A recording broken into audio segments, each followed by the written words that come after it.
నమస్తే రమగారు. నమస్తే జయ. రమగారు, సౌందర్య లహరి చక్కగా ఒక గ్రూపుగా ఏర్పడి పారాయణ చేస్తూ ఉంటారు. తప్పులు లేకుండా చదవాలంటారు. అసలు సౌందర్య లహరి ఏం చెప్తోంది? ఎలా పారాయణ చేయాలి?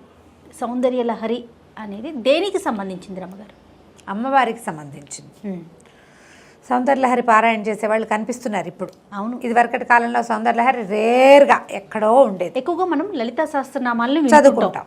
అందరూ విష్ణు సహస్రనామం సులువు చదువుకుంటాం. అక్కడి నుంచి లలిత కామ్యం అని లలిత కొంతమంది గ్రూపుల్లో చదువుకునేవాళ్ళు. ఇళ్లల్లోనే ఉండేది. మనకేంటంటే సోషల్ మీడియా వల్ల మనకి ఇవన్నీ ప్రచారంలోకి వచ్చినాయి జయ.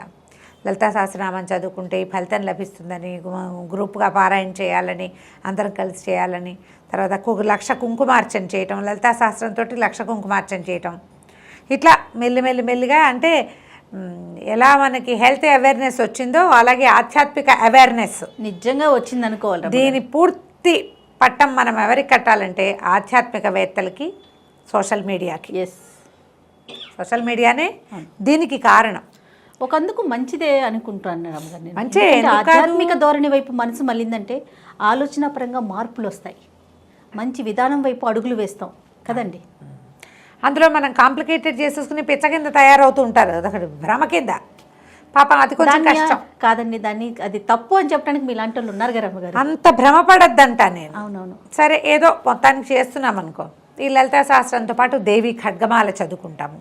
తర్వాత లలిత త్రిశతి చదువుతాం. చిన్నవి ఉన్నాయి. లలితా పంచరత్నాలు, ప్రాతస్మరామి లలితావదన అరవిందం అని పొద్దున్నే లలితాదేవిని చదువుకుంటాం. రాజరాజేశ్వరి అష్టకం, తర్వాత ఏమో దేవి అపరాధ స్తోత్రం, అర్గళా స్తోత్రం, అంటే బోల్డ్ స్తోత్రాలు ఉన్నాయి. వీటన్నిటికంటే కూడా చాలా పవర్ఫుల్, చాలా అత్యద్భుతమైన విషయాలు చెప్పింది సౌందర్యలహరి. లలితా సహస్రనామంలో మనం ఏం చూస్తాం? అమ్మవారి యొక్క 1000 నామాలు. ఒక్కొక్క నామంలో ఒక్కొక్క ఆమె యొక్క సౌందర్యం కావచ్చు, ఆమె యొక్క శక్తియుక్తులు కావచ్చు, ఆమె యొక్క ప్రతిభ, ఆమె యొక్క అనుపమానమైన ఆమె శక్తి ఒక్కొక్క నామంలో ఒక్కొక్క రకంగా ఆవిష్కరించబడతాయి. అన్నీ నామాలే, ప్రతిదీ నామమే.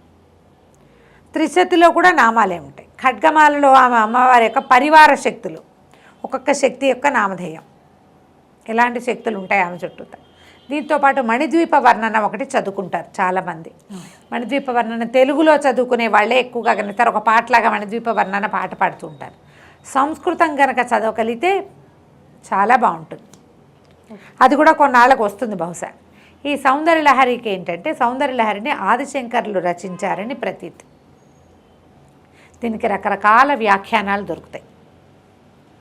సదానందనాథులని వారు చేసిన వ్యాఖ్యానం చాలా నచ్చింది నాకు. ఇది పురాతన కాలం నుంచి వచ్చిందే కానీ ఇటీవల కాలంలో ఎక్కువ ప్రఖ్యాతి పొందింది. పురాతన కాలంలో పాత రోజుల్లో అంతా కూడా ఏంటంటే చాలా పెద్దవారు, తర్వాత ఏమో శ్రీ విద్యోపాసకులు వాళ్ళు ఎక్కువగా దీన్ని చూస్తూ ఉండేవారు. లలితలో ఈ సౌందర్యలహరిలో ఏంటంటే మొత్తం 100 శ్లోకాలు. సౌందర్యలహరి, శివానందలహరి 2 రాయబడ్డాయి శంకరుల చేత అంటారు. శివానందలహరి అంతా శివ సంబంధమైంది, సౌందర్యలహరి అంతా అమ్మవారికి సంబంధించింది. ఒక్కొక్క శ్లోకానికి ఒక్కొక్క ఫలితం చెప్తారు. ఇది లలితా సహస్రంలాగా 2 వాక్యాల అనుష్టుప్పు కాదు, పెద్దది వృత్తం. మనం ఒక్క శ్లోకాన్ని కరెక్ట్గా సజావుగా చదివితే 23 సెకండ్లు పడుతుంది. అంటే నేను రికార్డ్ చేసి పెడతా కదా, అందుకని ఖచ్చితంగా క్లియర్గా చెప్తున్నారు. 22-23 సెకండ్లు పడుతుంది ఒక్క శ్లోకం చదవటానికి. ఈ శ్లోకం టైంలో మనం 2 లేదా 3 విష్ణు సహస్రనామం కానీ లలితా సహస్రం కానీ చదివేయగలుగుతాం. శ్లోకాలు పెద్దవి, అర్థము తాత్పర్యము తెలుసుకోవడానికి ఎవరైనా సజావుగా మనకి చెప్పేవాళ్ళు దొరకాలి. మనంతట మనం చదివితే, నిదానంగా పుస్తకం చూసి చదివేస్తే పెద్ద అవగాహన అయితే రాదు. అయినా కూడా కొంచెం సంస్కృతం టచ్ ఉన్న వాళ్ళు, చిన్నప్పటి నుంచి చదివే అలవాటు ఉన్న వాళ్ళు చదివేసుకుంటూ ఉంటారు. ఇటీవల కాలంలో సౌందర్యలహరి చెప్పేందుకు గురువులు కూడా ఇతోధికంగానే లభిస్తున్నారు. ఎక్కడ అవకాశం ఉంటే అక్కడ చక్కగా చదువుకోండి, అర్థము తాత్పర్యము తెలుసుకోండి. ఇందులో ఏంటంటే మొదటి 50 శ్లోకాలు ఆనందలహరి, తర్వాత 50 శ్లోకాలు సౌందర్యలహరి అని చెప్తారు. మొదటి సగం అది, తర్వాత సగం ఇదని. మొదటి సగంలో అమ్మవారి యొక్క ప్రజ్ఞాపాఠవాలతో పాటు శ్రీచక్రం యొక్క స్వరూపం గురించి తెలియజేస్తారు. శ్రీచక్రార్చన, శ్రీవిద్య, ఆమె మామూలుగా కనపడే బాహ్య స్వరూప సౌందర్యం కాకుండా అంతరార్థం అది మనకు తెలుస్తుంది. ఓకే. తర్వాత శ్లోకాల్లో అంతా సౌందర్యవర్ణన, అమ్మవారి నేత్రాలు, ఆమె యొక్క కనుబొమ్మలు, ఆమె యొక్క ముంగురులు, ఆమె తాటంకాలు, చెవులకు పెట్టుకున్నవి, ఆభరణాలు, ఆమె నవిలే తాంబూలము, ఆహా. వాటన్నిటి ఒక్కొక్క శ్లోకము ఒక్కొక్కటి చెప్తుంది. ఈవిడ ముక్కు, ఆ కళ్ళు, కనుబొమ్మలు ఎలా ఉన్నాయి, ఒక్కొక్కటి ఒక్కొక్క ప్రత్యేకమైన ఆమె యొక్క సౌందర్యం గురించిన వర్ణనే ఉంటుంది. అమ్మవారి నడుము, ఛాతి, పొట్ట, ఆమె నిలువు, ఆమె పాదాలు, ఆమె గోళ్ళు, అద్భుతం. ప్రతి ఒక్క అవయవాన్ని మీద భక్తితో అదేలేండి. అత్యద్భుతంగా ఉంటాయి. ఒక్క శ్లోకం ఒక కాణిముత్యం. శ్లోకానికి 1 గంట కనీసం మామూలుగా అర్థం చెప్పాలంటే అబ్బా 1 గంట పూర్తిగా పడుతుంది ఒక శ్లోకానికి. సాధారణ అర్థం, వ్యాఖ్యానానికి మన చాగంటి వారు లాంటి వాళ్ళు అయితే ఈజీగా 3-5 గంటలు తీసేసుకుంటారు. అంత ఎక్కువ భావాన్ని నిబిడీకృతం చేసుకున్నది సౌందర్యలహరి. దాంతోపాటుగా చాలా శక్తివంతమైనదిగా చెప్పబడుతుంది. దీనికి ఒక చిత్రమైన గాథ ఏం చెప్తారంటే, ఎవరో ఒకరు, ఒక యక్షుడు, ఒక మానవుడే యక్షస్వరూపంలో ఆయన కైలాసం పర్వతానికి వెళ్ళి అక్కడ అమ్మవారిని చూసి రాశారని, అది శంకరులు మళ్ళీ దాన్ని పైకి చదివారని ఒక మాట వస్తుంది. కానీ అది పెద్దగా నమ్మడానికి వీల్లేనట్టుగా అనిపిస్తుంది. ఆదిశంకరులు చేసిన, ఎందుకంటే మనం మిగిలిన ఇవన్నీ చూస్తున్నామా, అన్ని స్తోత్రాలు, కనకధార కానీ ఇవన్నీ ఎట్లాంటి శక్తివంతమైనవి, ఎలాంటి అత్యద్భుతమైన భక్తి భావాన్ని నిముడ్చుకుని ఉంటాయి. అలాంటి భావమే ఇందులో కూడా కనిపిస్తుంది.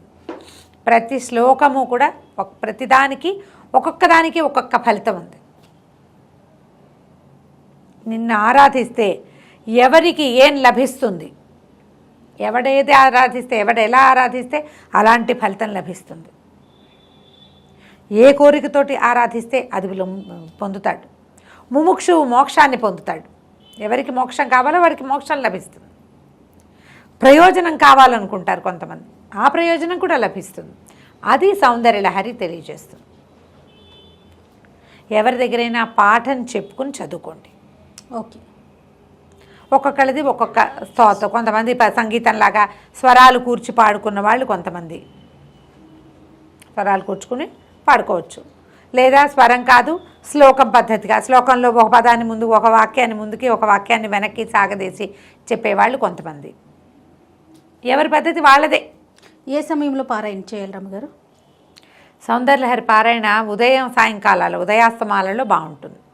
దాన్ని ఎట్లా పెట్టుకోవాలంటే, ఇప్పుడు 100 శ్లోకాలు కదా, మనం ఏదో సందర్భంలో దసరాలప్పుడు లేకపోతే శుక్రవారాలు ఇలా పెట్టుకోవటంతో పాటుగా ఎక్కడికైనా అమ్మవారి క్షేత్రానికి వెళ్ళినప్పుడు ఆ క్షేత్రంలో చదవాలి. దీని మీద ఒక అనుభవం చెప్తాను జయ. మధురై వెళ్ళాం కదా మేము, నేను చెప్పా కదా గుళ్ళోకి వెళ్తే సొంత ప్లేస్కి వెళ్ళిన ఫీలింగ్ వచ్చింది నాకని. మధురైలో అమ్మవారి వెనకాల కూర్చుని చదువుకోవచ్చు మనం. నాకు అప్పటికి, ఆనాటికి, నేను వెళ్ళే నాటికి 50 శ్లోకాలు నోటుకొచ్చు, పుస్తకం అక్కర్లా. నేను పాఠం చెప్పేదాన్ని, కానీ పాఠం చెప్పడం కూడా నేను ఎలా చేశానంటే, ముందు నుంచి నాకు వీటి మీద అవగాహన లేదు, నా సంగతి తెలిసిందే కదా. ఒక ఆవిడ నన్ను అడిగారు, సౌందర్యలహరి చెప్పండి అంటే, 10 శ్లోకాలు నేను నేర్చుకుని, నేను చదువుకుని, అర్థం నాకు సంస్కృతం చదువుకున్నా కాబట్టి, మిగిలిన వాళ్ళకి నాకు ఉన్న భేదం ఏంటంటే నాకు సంస్కృతం వచ్చు కాబట్టి. అక్కడి నుంచి మా అక్కయ్య దగ్గర ఒక క్లారిఫికేషన్ తీసుకుని, తనేం పాఠం ఇవి చెప్పదు కానీ అర్థాలు, తాత్పర్యాలు చెప్తుంది. ఆ 3-4 పుస్తకాలు సంపాదించాను, వాటి మీద వ్యాఖ్యానాలు 2 ఖచ్చితంగా నా దగ్గర ఉన్నాయి. తర్వాత కాలంలో పని కూడా ఒకటి తెచ్చిచ్చాడు, 3 వ్యాఖ్యానాలు. ఇవి బాగా చదివి నా సొంతంగా నాకేం భావం కలుగుతుందో దాని మీద డెవలప్ చేసుకుని, ఒక తల్లి పిల్ల, మా శ్యామల్ గారు వాళ్ళ అమ్మాయి అస్మిత, వాళ్ళిద్దరికీ చెప్పా. నేను నేర్చుకుని వాళ్ళకి చెప్పేదాన్ని. నేను మధురై వెళ్ళే నాటికి 50, ఇప్పుడు నా సంగతి నేను ఎక్కడో ఉద్ధరించేశానని చెప్పట్లేదు, క్లియర్గా చెప్తున్నా కదా. చెప్పారు అంతే, ఎవరైనా అంతే, ఎవరికైనా పుట్టుకతో వస్తాయి, ఏమైనా నేర్చుకోవాలన్న శ్రద్ధ అంతే అంతే. ఈ 50 నాకు నోటికొచ్చు, పుస్తకం కడగడ 50 వెళ్ళిపోయినా. తర్వాత పుస్తకం తీసుకున్నా, ఓపెన్ చేసి చదువుతున్నా. మామూలుగానే నా వాయిస్ కొంచెం స్పెషల్ వాయిసే కదా, శ్లోకాలు చదివేటప్పుడు అప్పుడు కూడా ఏంటంటే కొంచెం సంస్కృతం రావటం వల్ల ఒక ప్రత్యేకమైన బాణి ఉంది, నాకు తెలుస్తుంది. ఒక పోలీస్ ఆయన ప్రదక్షిణలు చేస్తూ వింటున్నాడు, ఆయన పోయి బయటకు వచ్చినాడు. ఆ బయట కూర్చుని మేము మొత్తం దర్శనం అన్నీ అయిపోయి నేను ఇంకా అయ్యవారిని చూసి మధుర లోపల దేవాలయాలు అన్నీ చూసుకుని ఇది నేను అక్కడ కూర్చున్నది 8 గంటలకి. అప్పటికి నాకు ఇంత కళ్ళతోడు అవసరం లేదనమాట. సాయం మళ్ళీ 11 గంటకి నేను బయటికి వెళ్ళాను. ఆయన అక్కడ కూర్చున్నాడు. ఆయన అడిగాడు, అమ్మా అక్కడ కూర్చున్నారు కదా మీరు ఎన్నమో పడికిరే అన్నాడు. ఏం చదువుతున్నా అని ఏంటమ్మా అన్నాడు. అనేసరికి సౌందర్యలహరిన అంటే ఏంటన్నాడు. చేతిలో పుస్తకం ఉంది, ఆయన చేతిలో పెట్టా. ఆయన ఆ పుస్తకం ఓపెన్ చేసి చూసి జిలేబీ చుట్టల్లాగా ఉన్నాయని చెప్పాడు. చెప్పి ఎంత బాగుందమ్మా వినటానికి, ఒకసారి చదవండి అని ఒక్క శ్లోకం నాతో అక్కడ చదివించుకొని ఫోన్లో రికార్డ్ చేసుకున్నాడు. నేను అనుకుంటాను ఒక్కొక్క జీవాత్మని అది అట్లా పట్టుకుంటుంది. వాళ్ళు వచ్చే జన్మలో బహుశా ఆయన నేర్చుకుంటాడు. ఆయనకి తెలుగు రాదు, సంస్కృతము అని చెప్పా. తెలుగు కాదు, ఇది లిపి నీకు తెలుగులో కనిపిస్తుంది. ఆయనకి బాగా తమిళొచ్చు, నాకు కొంచెం అర్థమవుతుంది. ఇది సంస్కృతము ఇలా మా లిపిలో ఉంది కానీ ఇది తమిళ్లో కూడా ఉంటుంది. అభిరామి కాదా అని అడిగాడు. అభిరామి ఒక శతకం ఉంది అక్కడ తమిళ్లో, ద్రవిడంలో ఉంటుంది. అభిరామి కాదు, ఇది సౌందర్యలహరి ఆదిశంకర్లు చేసిందే అని చెప్తే ఆయన మొదటి శ్లోకమే రికార్డ్ చేసుకున్నాడు. ఒకటి చెప్పు అని. ఎంత బాగుందో వినడానికి. ఆయన మా పక్కన వాళ్ళందరికీ చెప్తున్నాడు అనమాట. అది చదువుతుంటే లోపల అట్లా ఇలా ప్రతిధ్వనిస్తుంది. చాలా బాగా నచ్చింది నాకని. అట్లా అట్రాక్ట్ చేస్తుంది మనుషుల్ని. దానికి ఎవరు అట్రాక్ట్ చేయబడతారో వాళ్ళకి ఉపాసనా బలం పెరుగుతుంది. అది ముందుకు వెళ్తుందన్నమాట. ఇది ఇప్పుడే మనం చక్కగా నేర్చుకోగలిగి బాగా చదువుకోగలిగి చేసామా ప్లస్, లేదా దానికి అట్రాక్ట్ అయ్యి ఏదో ఒకటి పట్టుకున్నామా అది కూడా ప్లస్సే. ముందు జన్మల్లో మరింతగా మనం ఈ దేవి ఉపాసకులం అవుతాం. అమ్మవారిని ఉపాసించేందుకు అవకాశం లభిస్తుందని చెప్పబడుతుంది. చక్కగా చదువుకోండి. ఎవరైనా మేము సౌందర్యలహరి చదువుతాము అంటే నేర్చుకోండి వాళ్ళ దగ్గర. తప్పులు మాత్రం పడనివ్వద్దు. తప్పులు లేకుండా ఉంటే మీకు ఆ శ్లోకం చదవటం వల్ల రావాల్సిన పూర్తి ఫలితం వస్తుంది.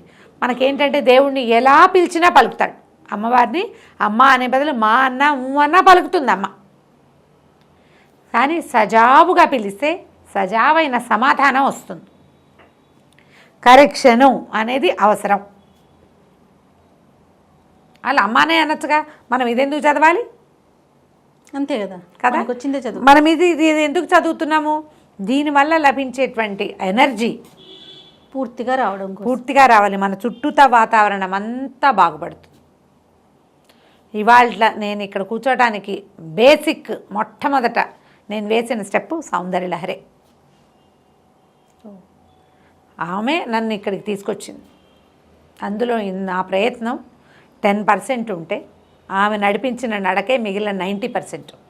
మళ్ళీ నేను ఉపాసనగా తీవ్రంగా మళ్ళు అవి నేనేం చేయలేదు. చేయలే. నేను ఆ స్థితి దాటేశాను. ఎక్కడికి వెళ్ళినా ఓ శ్లోకం పట్టుకుంటా, హరిస్వామారాధ్య ఇది చదువుకుంటా. ఈ హరిస్వామారాధ్య అనగానే వచ్చేస్తుంది ఎనర్జీ నాకు. అంతే. ఒక్కసారి హరిస్వామారాధ్య అనుకోగా అమ్మయ్య, ఎంత టెన్షన్లో ఉన్నా, ఎంత విసుగులో ఉన్నా, ఎంత ప్రెషర్లో ఉన్నా హరిస్వామారాధ్యే నన్ను సరిగ్గా దారి చూపించి లాక్కెళ్ళిపోతుంది అక్కడికి. ఏదో ఉంటాయి మానవ జీవితానికి తప్పనివి. అంతే. ట్రై చేసి చూడండి. మీకు అవకాశం ఉంటే నేర్చుకోండి. మీకు దీని మీద అవగాహన ఉందా మీకు ప్లస్, లేదా ప్రయత్నం చేసి ఒక్క శ్లోకం చెప్పించుకోండి చాలు. ఒక్క శ్లోకం చెప్పించుకున్నా చాలు. ఆ ఒక్కటి చదువుకున్నా సరిపోతుంది. మొత్తం 100 చదువుకోవాల్సిన పనే లేదు. చదవగలిగారా మహత్తరంగా ఉంటుంది, అద్భుతంగా. ఒకసారి ఆ శ్లోకం చెప్తారా రమ్మగారు? హరిస్వామారాధ్య ప్రణత జన సౌభాగ్య జననీం పురానారీ భూత్వా పురరిపుమపి క్షోభమనయత్ స్మరోపి త్వాం నత్వా రతినయనలేహ్యేన వపుషా మునీనామప్యంతః ప్రభవతి మోహాయ మహతాం. దేంటో తెలుసా అర్థం? హరి త్వామారాధ్య అంటే నిన్ను ఆరాధించి నువ్వు ఎలాంటి దానివి? ప్రణతజన సౌభాగ్య జనని. ఎవరైతే నిన్ను నమస్కరిస్తారో, నిన్ను ప్రార్థిస్తారో వాళ్ళకి సౌభాగ్య జననివి నువ్వు. వాళ్ళకి ఏది కావాలంటే అది ఇస్తావు. నిన్ను ప్రార్థించి పూర్వము ఏం చేశాడు? స్త్రీ రూపం ధరించాడు. పురా నారీ భూత్వ పురరిపుమపి క్షోభమనయత్తు. పూర్వము నారిగా స్త్రీగా మారి పురరిపు అయినటువంటి నీ భర్త అయినటువంటి శివుడు పురులు అంటే త్రిపురాసుర సంహారం చేసిన శివుణ్ణే ఆయనకి క్షోభను కలిగించాడు. నీ వల్ల, నిన్ను నమస్కరించడం వల్ల, నీకు నమస్కారం చేయటం వల్ల, స్మరుడు అంటే ఇతను మన్మథుడు ఈవిడిని ప్రార్థించడం వల్ల, అమ్మవారిని ప్రార్థించడం వల్ల ఈయన ఏంటంటే ఎవరికి కనపడ్డు. అమ్మవారు మన మన్మథుడు మనుషులకి కనపడేవాడు కాదు, ఎవ్వరికి కనిపించడు. ఈ శివుడు ఏం చేశాడు, అతన్ని కాల్చేసాడు, బూడిద చేసేసాడు పరమేశ్వరుడు. బూడిదైతే అప్పుడు అమ్మవారు ఆయనకి ధైర్యాన్ని ఇచ్చింది, ఏం పర్వాలేదు దుఃఖించద్దు అని. రతీదేవికి చెప్పింది, నీ కంటికి మాత్రం కనపడతాడు అని. రతి నయన లేఖేన వపుష, కేవలము రతీదేవికి మాత్రమే కనబడగలిగేటువంటి వాడైనటువంటి అనంగుడు మునీనామపి అంతఃప్రభవతి. వాళ్ళని ఏం చేస్తాడంటే లోపల మునులకి కూడా దీన్ని కలిగిస్తాడు, ప్రీతిని కలిగించేస్తాడు. ఇప్పుడు మనం ఎవరినైనా చూస్తే మనకి ఏదైనా భావాలు కలుగుతాయి. ఈ మన్మథుడు ఎవ్వరికీ కనపడ్డు. విపరీతమైన మోహాన్ని మునులకి కూడా కలగజేయగలుగుతాడు మన్మథుడు. ఎందుకంటే నీకు నమస్కరించడం వల్ల. స్మరోపి త్వాం నత్వా, నీకు నమస్కరించి చేస్తాడు ఆ క్రియ. నువ్వు అతని యందు ఉంటావు, దాని యందు మునులు మోహింపబడతారు. విష్ణువు నిన్ను ప్రార్థించడం వల్ల, నువ్వు అతని యందు ఉండటం వల్లే ఈ పురారి అయినటువంటి పరమేశ్వరిని మోహింపచేయగలిగాడు. నువ్వు ఎవరి యందు ఉంటావో వాళ్ళు ప్రపంచాన్ని మోహింపచేయగలరు. వాళ్ళ వెనకాల ప్రపంచం ఉంటుంది. అమ్మ ఎవరి యందు ఉంటుందో వాళ్ళ వెనకాలే ప్రపంచం ఉంటుంది. నా శక్తి అంతా ఈ శ్లోకమే.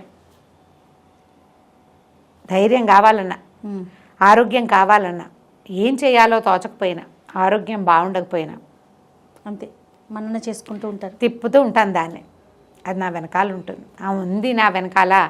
నాకు చేతైనవి విషయము, చేతకాని విషయము, వచ్చింది రాంది, ఓపిక లేనిది, సమస్తమైన వాటికి ఆమె నడిపిస్తుంది. ఈ ఒక్క శ్లోకంతో ఎన్నైనా చేయొచ్చు. పూర్తిగా రూమ్ అంతా వైబ్రేషన్స్ వచ్చినట్లు అనిపిస్తుంది రమ్మగారు. ఇది అసలు మనం రికార్డ్ చేస్తే అసలు చెవుల్లోకి ఒకసారి వెళ్ళిందంటే అంతే, ఆటోమేటిక్గా మన వెన్ను సాఫీ అయిపోతుంది. ఆ విద్యా రహస్యం అట్లాంటిది. ప్రయత్నం చేసి చూడండి. ఇది వినపడుతోంది, ఇది ఒక్కటి నేర్చుకోండి. చిన్న చిన్నవి సంస్కృతంలో ఒక్కొక్క చిన్న చిన్న మిస్టేక్స్ రాకుండా చూసుకోవాలి. ఇప్పుడు కొన్నిటికి మనకి ఫా శబ్దం లేదు చూడు, ఫలితం అనాలి, ఫలితం అనకూడదు, ఫా లేదు. ఇదేంటంటే విసర్గ పక్కన పా ఉంటే దాన్ని ఫాగా పలకాలి. అంతః ప్రభవతి ఉందనుకో, అంతః ప్రభవతి అని అఫ్ సౌండ్ అప్పుడు రావాలి. అలాంటి పడికట్టు ఖచ్చితంగా మనకి తెలియాలి. దానికి సంస్కృతం రావడం చాలా ప్రధానం. అది కనుక కుదిరితే మీకు చక్కగా వస్తుంది. మంచి మంచి శ్లోకాలు ఉన్నాయి. ఇది మొదటి శ్లోకాల్లోదే. రమ్మగారు, ఎవరిదన్నా ఫాలో అవ్వాలి, ఇప్పుడు తెలియని వాళ్ళు అనుకోండి, పలానా వాళ్ళు మీరు ఫాలో అవ్వచ్చు, పలానాది విని నేర్చుకోవచ్చు అంటే ఏమైనా సజెషన్ చెప్పగలుగుతారా? నచ్చింది నేను అలా వినలేదు జయ, మీకు తెలియలా, వినలేదు. 100 శ్లోకాలు బాంబే సిస్టర్స్వో ఎవరివో ఉన్నాయి, కానీ రాగాల్లో ఉన్నాయి. మీకు మీ అందుబాటు. నేనేమంటానంటే ఏది ఇదే కరెక్టు అని చెప్పను నేను, నాకు కూడా తెలీదు, చెప్తున్నాగా. ఈ సంస్కృతం వస్తే కరెక్ట్గా ఉంటుందని భావిస్తా. నా మటుకు నేను సంగీతం కాదు దీనికి కావాల్సింది, సంస్కృతం భాష మీద పట్టు, అంతే కదండి. పట్టు ఉన్న వాళ్ళతో దగ్గర చెప్పించుకుంటే మేము కనెక్షన్స్ ఆటోమేటిక్గా అవుతాయి, బాగుంటుందిగా. నమస్తే రమ్మగారు. నమస్తే జయ.